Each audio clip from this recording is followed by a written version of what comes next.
welcome to the MOJ podcast. I am your host, Monica O. Jackson. Thank you guys so much for stopping by. I really appreciate it. Hey, hope everything is going well in your neck of the woods. Got a great show lined up for you. So let's kick things off with some housekeeping. Of course, if you would like to stay in touch with me, as I would like to stay in touch with you, make sure to hit me up on all of our connection platforms. There they are right there on your screen. On Facebook, I am MOJ Show. TikTok, MOJ Show. YouTube, MOJ Show. You see it right there on the screen. We are on all of our streaming platforms, including Spotify. So make sure to check it out. And if you'd like to connect with me directly, talking about an event or an interview or anything of that nature, hit us up on MOJ Show at MOJ, I'm sorry, MOJ Show at MOJProductions.com. Show at all right, now I know that Breast Cancer Awareness Month is over, but because my mom is a survivor, I wanted to extend this out. And I wanted to just make sure that you guys know how very important this is because new statistics are always showing up, right? And I know, once again, it was October, this is November, but here's what I want you guys to really know when it comes to breast cancer facts. There are million breast cancer survivors in the United States. Okay. The average age of US women diagnosed with breast cancer is 62 years old. Okay. Again, these are just some facts I wanted you to know. When it comes to myths, there are a lot of myths out there. And when misinformation is distributed, folks, it can really cause a lot of damage, especially when it comes to our health. So here are a couple of myths I want to share with you. If you don't have a family history of breast cancer, you won't get it. That's a myth. The fact is, 9 out of 10 people diagnosed with breast cancer have no known family history. A second myth here, breast cancer is a death sentence. It is not. If detected and treated early, breast cancer has a very high survival rate. And I won't go on and on, but I want to let you guys know that um, my mom was diagnosed several years ago and she survived. She found her own breast cancer when she was doing her monthly breast check. You know how we have the shower lady do the breast check, teach us, to mark glands.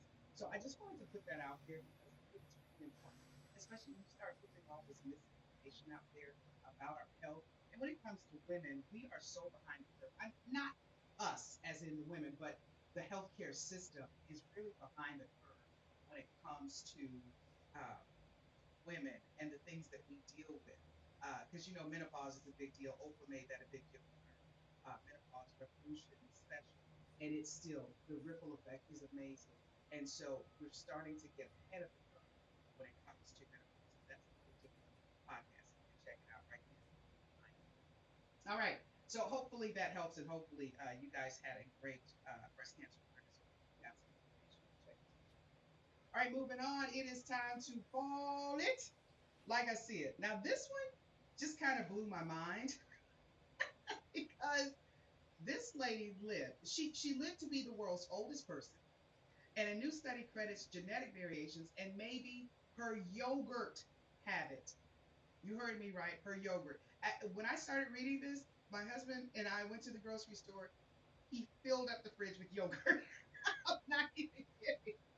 So here's a quick synopsis of it. So when Maria Breñas Morera died last year, and don't feel sad, this woman lived to be, look, 117 years old and 168 days. Are you kidding me? She was the oldest known person in the world. Before she died, though, she asked doctors to study her. So Dr. Manuel Esther, he is the chairman of genetics at University of Barcelona School of Medicine. He spent 3 years analyzing her health. Now, a study published online recently by Estrella and a cohort of colleagues found that a mix of factors contributed to Bronya's longevity. Now, the conclusion is that the clues for extreme longevity are a mix between what we inherited from our parents and what we do in our lives. And this mix, he says, the percentage depends, but it can be half and half. So, in other words, do your part to stay healthy and to live long. And Mother Nature will take care of the rest. So I just wanted to bring that story to you. Look at her. This woman is 117 years old. She lived to be 117 years old. Just stopped recently. So I think that's amazing. And they say yogurt was a part of her daily eating habits. Every single day, this woman had yogurt with all of her meals. I don't know. I'm not a doctor. I'm just telling you, that was pretty amazing to me. So again, we have a refrigerator full of yogurt, and maybe you need to check with your doctor to see if that could be a good part of your diet. Because a lot of people are like lactose intolerant, so it could hurt your belly if you are not a good candidate. So be very careful and talk to your healthcare practitioner. All right, so, ooh, baby, have y'all been seeing these like the Avengers Doomsday videos and all that stuff on social media? Oh my goodness. I am a fan. Are you a fan? Every universe,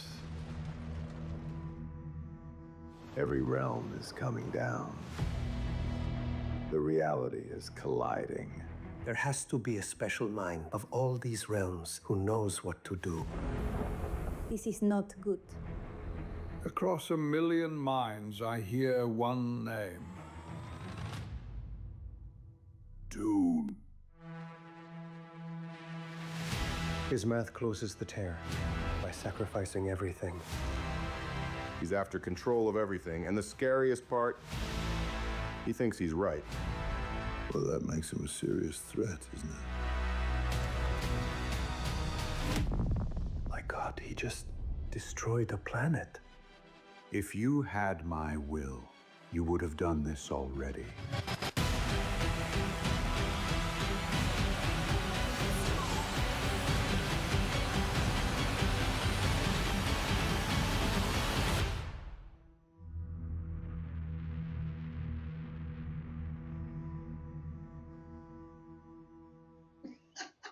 Don't you just love it? Oh my God. Let me tell you something. I feel like, excuse me, I think Marvel is a miracle. They're like Disney and McDonald's. They just keep cranking out the best of the best, top tier. So let me give you some of the details. You know Robert Downey Jr. He's like the daddy-o, the godfather of the Avengers, but he's going to portray obviously Doctor Doom, a master of both cutting-edge science and powerful magic, setting him up as the villain's antagonist.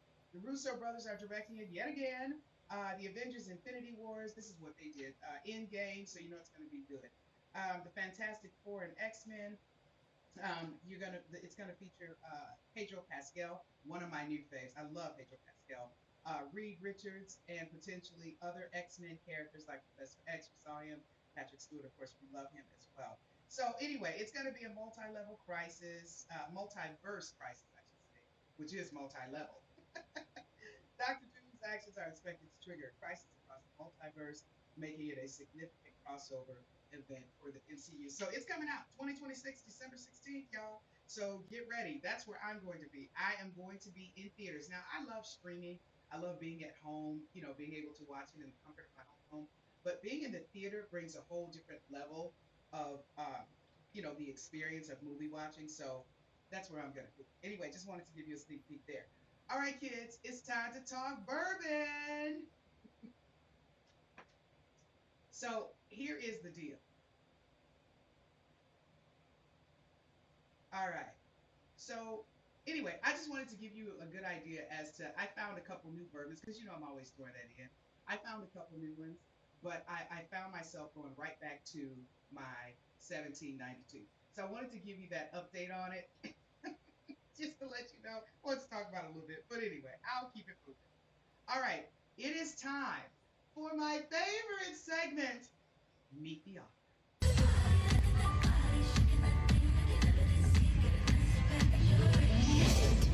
3, 2, 1.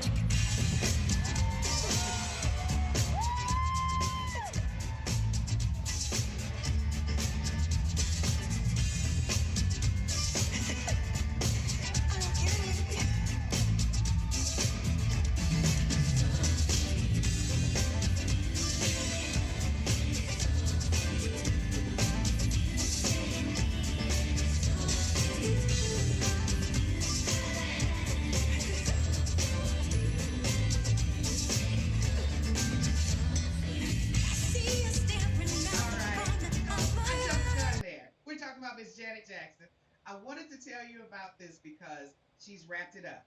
Here is what you need to know. After that first run, because you know she started in 2024, do you know Janet Jackson made $13 million? That was on the first run. So y'all know she wrapped it up in September of 2025, consisted of 22 shows. This girl just keeps it going.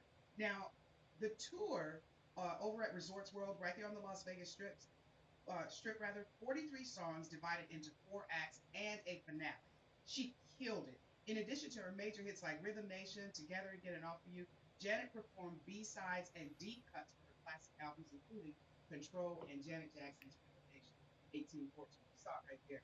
Resorts World is the bomb. If you have not been there, ladies and gentlemen, we love the Las Vegas Strip, and you love the oldies but goodies. I'm talking about Caesar's Palace and of course Mandalay Bay and all of them, but you got to check out Resorts World. It is beautiful. And Janet Jackson did her thing. She wrapped it up, and I don't know what's next for her, but I'm telling you, whatever it is, I'm all in. I'm there for Miss Janet Jackson in essence, because this woman is she. I saw her on social media just recently, and she said she's going to be 60 years old in a couple of months doing that. Can you imagine doing that? I know, right? All right, y'all, let me move on here to the NBA Cup. Guess what? It is coming to Las Vegas, and you could be there too. It is the NBA Cup group draw results. We're talking about the Emirates, all this stuff. For those of you who keep up with the sports world, you know what I'm talking about here. I'm going to pull this up so I can give you the details of it. But it is the okay, so it's the semifinals and championship on December 13th and 16th at T-Mobile Arena. Game day tickets, premium hospitality, and exclusive experience packages are available, including the NBA Tees and Threes golf tournament. They are on sale now. You guys can check it out. The National Basketball Association announced that tickets are on sale for the Emirates NBA Cup, is what they're calling it. 2025 semifinals and championship at T-Mobile. Go to nbaevents.com /cup to get your tickets and to get all the information. It's returning to Las Vegas in its third year, by the way, and it heightens the competition of early regular season schedule and provides players and teams with an opportunity to chase another championship. So again, go to nbaevents.com /cup and get yours now. It's going to be in Vegas, so you know it's going to be off the chain, especially because it's going to be at T-Mobile Arena. Yeah, baby. So have fun. Let me know. Hit me up on social media if you guys plan on going. All right. Once again, it is time for my favorite segment. I was pushing it forward, but it's time to meet the author.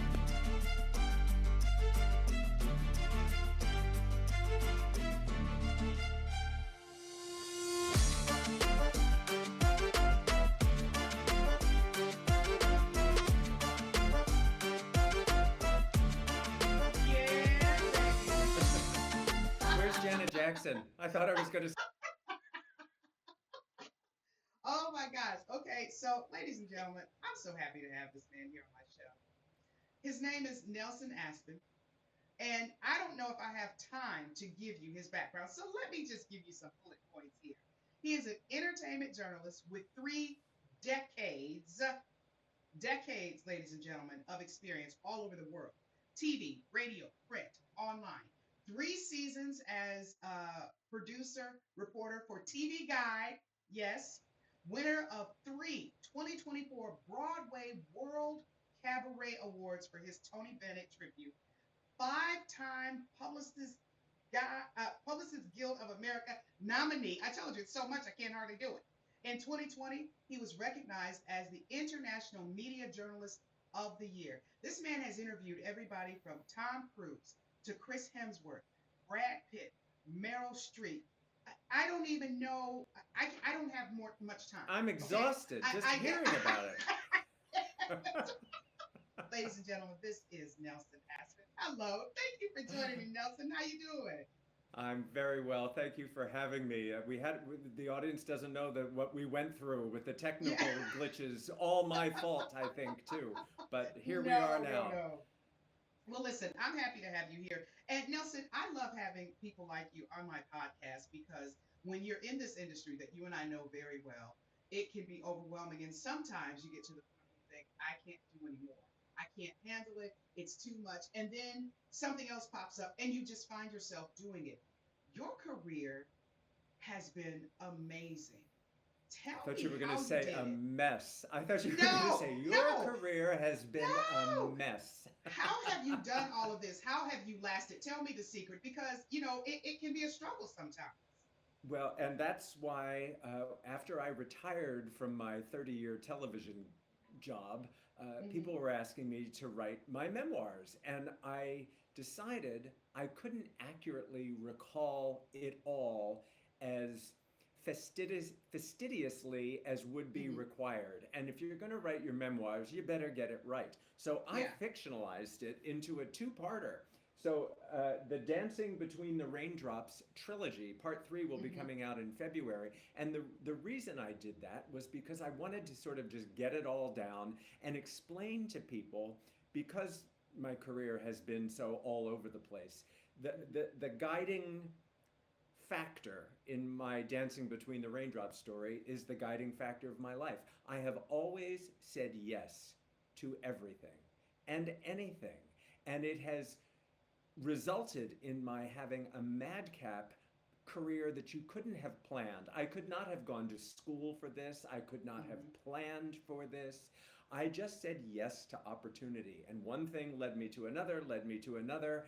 Accidentally, I didn't know how it was going to work out, but I kept my spirits bright, and I showed up on time, and I always gave 100% to everything I do, and still do. And whenever anybody asks, what's the secret to your success, it's very simple. Say yes to everything. You just don't know where it's going to lead you. And for me, it led me to many wonderful experiences, the least of which was a television career, an award-winning television Yes. career. Yes. And Let's then not leave that out. yeah, but then to what was I going to do next? Was I going to sit on the Mhm. couch and knit? No, I started writing, and now I've got 10 books under my belt, two more coming in 2026, and you know bodies in motion stay in motion. And so I am in perpetual motion at all times. And I don't know what, I actually, I do know what I'll be doing when I stop writing. One of the Mhm. books that we'll talk about today, I hope, has been optioned as a film. So maybe I'll be a Wow. movie maker when all of this is over. Who knows? It's Well, exciting. It's exciting just to be healthy enough to work. congratulations to you. And I think Thanks. that movie is coming. So, and I'm going to be, first in line for tickets. I want to see it. But listen, you told me so many stories, and I want you to share a couple of them with the audience. I know we don't have a whole lot of time, but some of the people that you have encountered, and I have a picture of, because I want to start with this lady, because I don't know of anybody who doesn't love her. Tell us your Barbara Eden, i.e., I Dream of Jeannie story. Well, it's funny because she went to the same.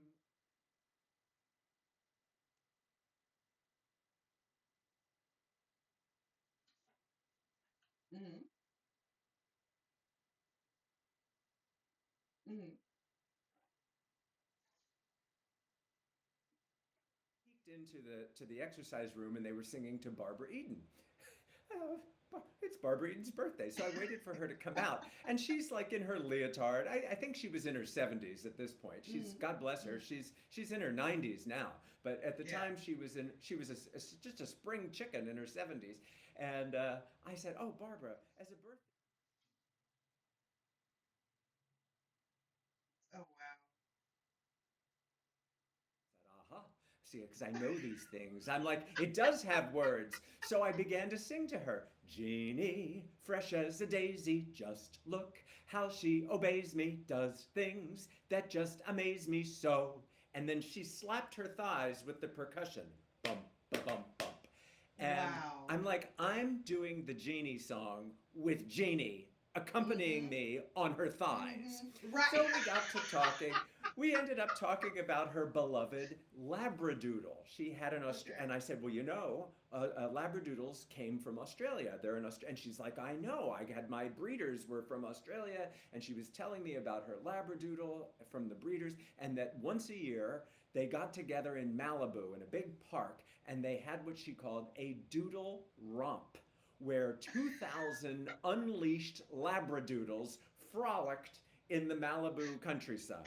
And I was working in television at the time, and I said, Barbara, that's a story I want to do. And you must obey me because I am your master, Major Nelson.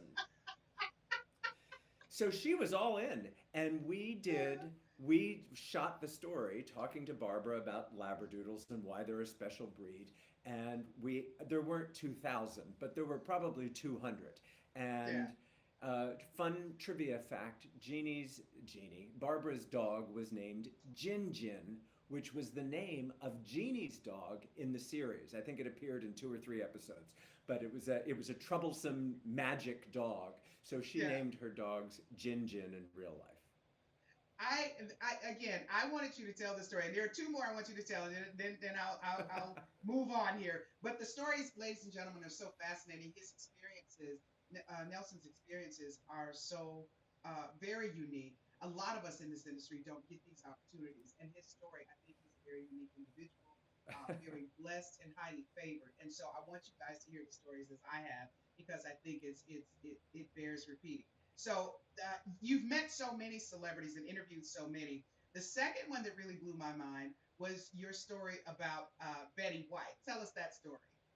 Well, yeah, I was doing a story for British television. You can actually see this on YouTube. If you Mm-hmm. Google my name with Betty White's name, it's on YouTube. But yeah, I was doing a story.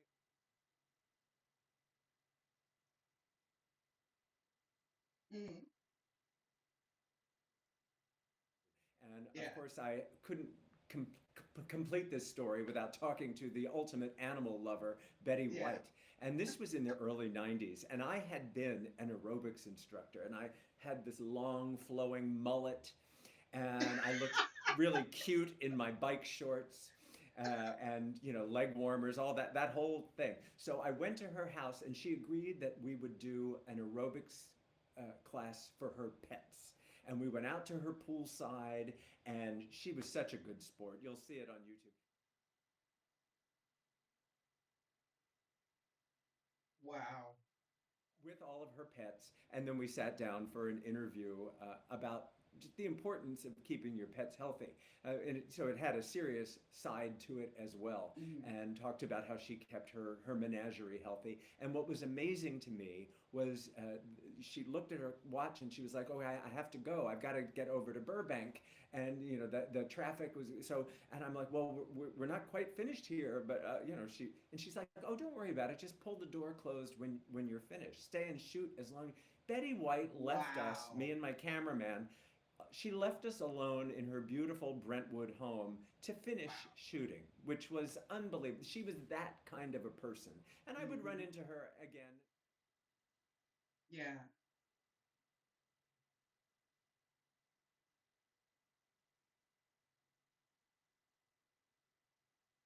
Mm. Because I felt this wonderful friendship with Betty as a result of Mm-hmm. that. She was so special to me. And of all the thousands of celebrities I've interviewed, Betty has to be just my personal favorite. It might not have been the Wow. most fascinating interview, but she Yeah. certainly was such a dear, and I'll never forget that kindness. And that's the kind of thing Mm-hmm. you pay forward. Mm-hmm. When you remember somebody being kind to you like that, you have Yeah. to pass that on. You know what? That was truly amazing. And the key word for me is kindness. I don't care who you are. I don't care how iconic you are or you think you are. When you show people kindness, you, to me, attach yourself to their heart. And that changes people. And I love that story. Now, here's the third and final one I'm going to ask you about. And it's my favorite. Um, it is your story about Chadwick Boseman. Oh, yeah. And oh my! Tell everybody. Give us the full scope of this story. Well, if you go out my window there, you can see, let's see, but right outside my window is Okay. the Apollo Theater. I live Mhm. across the street from the Apollo Theater in New York City. By the way, if you hear any sirens, it's because I live in New York City. New York So, City. Yes. Yes. Wow. Yeah. so Chadman, what was the Chadwick's movie where he played James Brown. Not James. Who did? What was the movie? What was the Yeah, with he played James Octavia Brown. Spencer? Yeah, Yeah. What and was the name of then that movie? Get Out. Get something. Get On Up with James Brown. Get on up. Get out. Yeah, Get on yeah, up. yeah, Yeah. So it was that film. So that was before Black Panther. yeah. Um, Uh-huh. he and Octavia Spencer were doing promotion for Mm-hmm. the film. Yeah.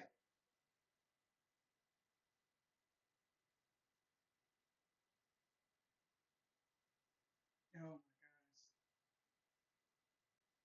Yeah. 100th anniversary, and now it's undergoing a renovation. But anyway, so they had the journalists come to the Apollo Theater, and for Mm-hmm. Octavia, we sat out in the house in Mm-hmm. the auditorium, and we sat Sure. in the seats, and that was fun because I knew her makeup artist. Her makeup artist, who has been with her for years now, used to be. A makeup artist that I knew and used for certain events and things like that. Mm-hmm. And then for Mr. Bozeman, we actually had the interview on the stage of the Oh my Apollo gosh. Theater, and Oh that my was something. And there's a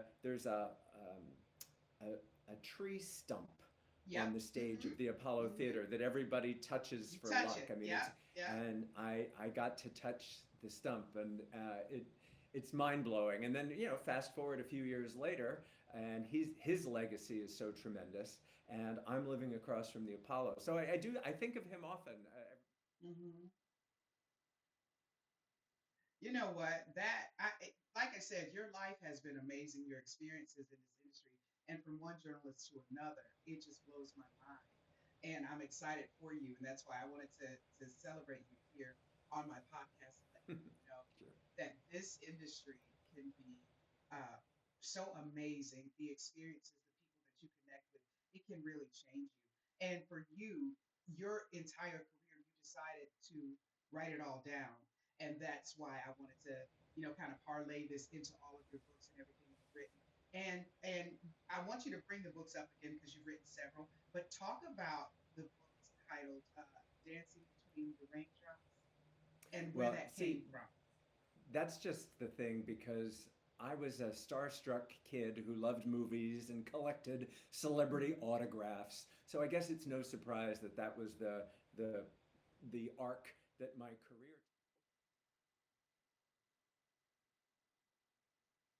Mhm. Wow.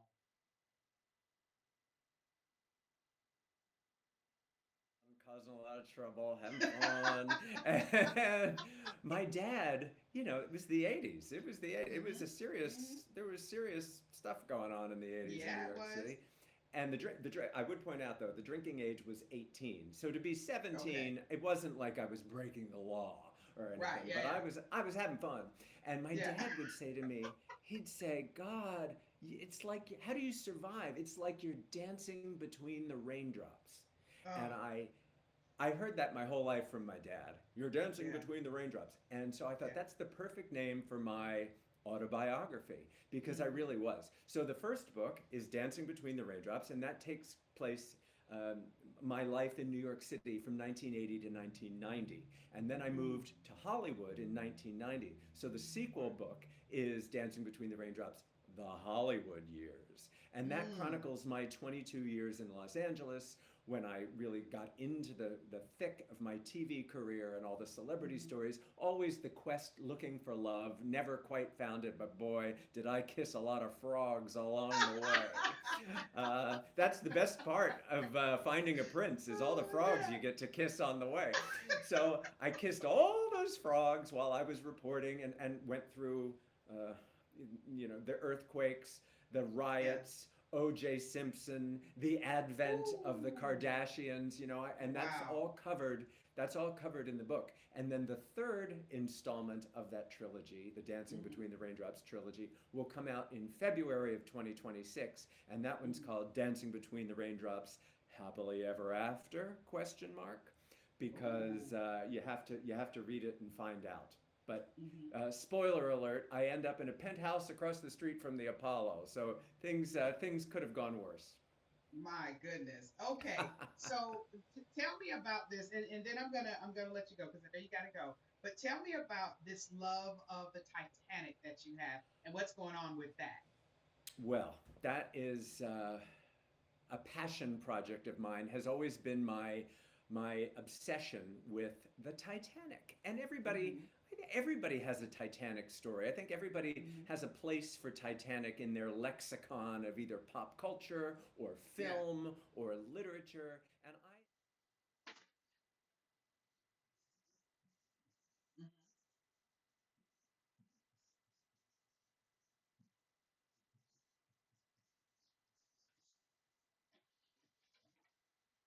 Wow. Hmm.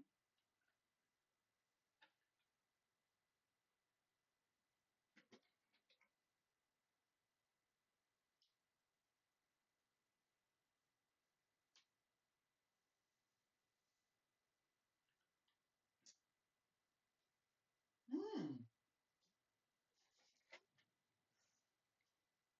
What do you know? They even had homosexuals back then. So it's an interesting take on the Titanic story, and it has led not only to a motion picture development, but it Hmm. has led to me having opportunities where I'm speaking on the Queen Mary 2, doing a Wow. transatlantic crossing, where I'll actually be speaking about Titanic over the wreck site, which is unbelievable to Oh me. my gosh. And in October of next year, and anybody who wants to come to my website or social media can find out all the details, I'm leading a tour of Ireland in October of next year. Anyone can join me. I'll give you all the showbiz dirt, but we'll also, if there's a Titanic angle to it, we end the tour in Belfast, Northern Ireland, which is where Titanic was built. And the last 2 days of the tour, we are at the Titanic Museum in Belfast, which Hmm. I've visited it previously. It is the most fascinating. Even if you weren't interested in Titanic, this museum is unbelievable. It's one of the greatest places I've ever visited. So yeah, I'll be doing all sorts of Titanic related activities in the new year, and it's all thanks to the book, which I hope you will read and enjoy. It was a real labor of love, and unlike the Dancing Between the Raindrops books, which kept going into three Hmm. novels, with Hmm. Kindred Spirits, it's just one book. And when I was finished writing, I was really sad to say goodbye to the characters. So now I can only, enjoy them through retelling. Yeah. And one of the things, Nelson, that comes to mind as a girl whose career, the bulk of my career was in Las Vegas, you know about the Titanic attraction there, right? Did you reach At the out? What's the connection? Luxor, Did you talk to them?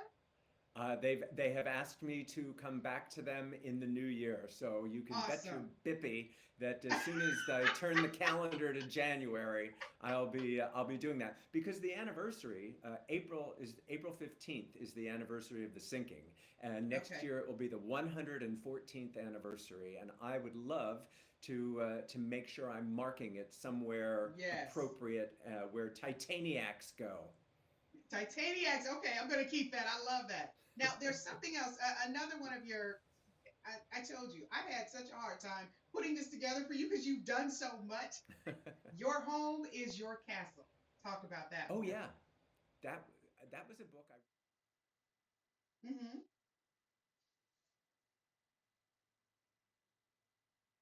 Congrats. Yeah.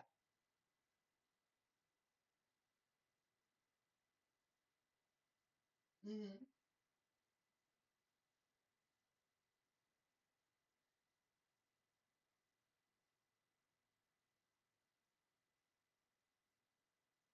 was Hmm. delayed and I ran into all sorts of snafus and I thought Yeah.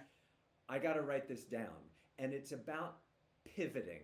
My book Hmm. Your Home is Your Castle is about pivoting, whether that's Okay. your career or Hmm. your Hmm. home. And Yes. COVID made all of us pivot, but it's also Yep. an attitude.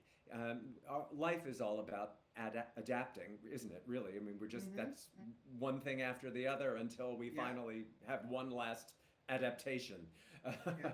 But that's what that It's book was true. about. And the other one you showed is called My Prime Time, Hmm. middle age is only the beginning. And that was, they asked me to write a book, and I was in the process then of planning my 50th birthday party. So I thought, well, Hmm. I'll kill two birds with one stone. While I'm planning my 50th extravaganza, I'll write a book about turning 50. And what's funny is, I'm 62 now, and You look like great. that book wasn't even like now I should be writing the book on middle age because I feel like I'm just getting started now, and here I Yeah, am, 62. yeah. You know what? Again, as you're talking, all I'm thinking about is master class. You have to do a master class.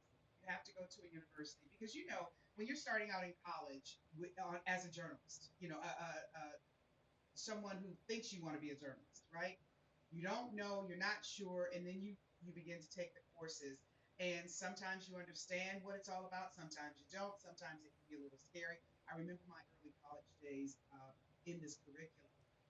If you were to put together a master class for students looking to live the kind of life you've lived, experience the kind of journalistic things that you have experienced to fortify your career, how would you stack that master class? I'll tell you a little secret. I've done it 3 times at St. Elizabeth Wow. University in New Jersey and any other Wow. universities or other venues that might be interested in having me speak. Get in touch with me because I'll be happy to arrange something. And I call my program Failing Forward. And Mm, it's all about pivoting. And my whole yeah. life has been an example of making lemonade out of lemons Yeah. and saying yes to opportunities, and you don't know where anything is going to lead you, so why not try it? Yeah. You can always pivot, you can always change until your last breath. It's never too late to change, and that's what my master class is about, and I call it Failing Forward. And one of my Mm. favorite quotes came from legendary film star Joan Crawford when she Oh once my said, gosh. she said, I take a problem, turn it into a challenge, and enjoy it. And now that's not always easy to do when you have a problem. But I Wow. always think of that.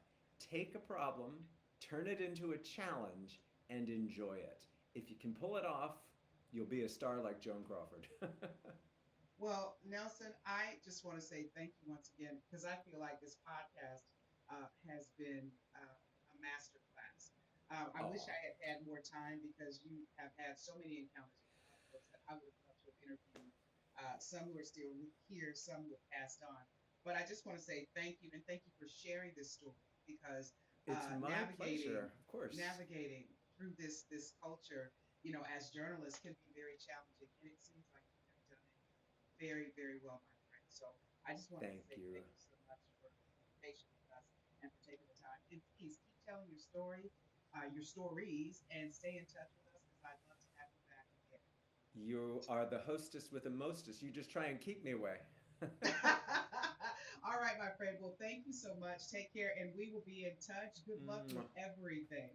Thank you. All right, take care.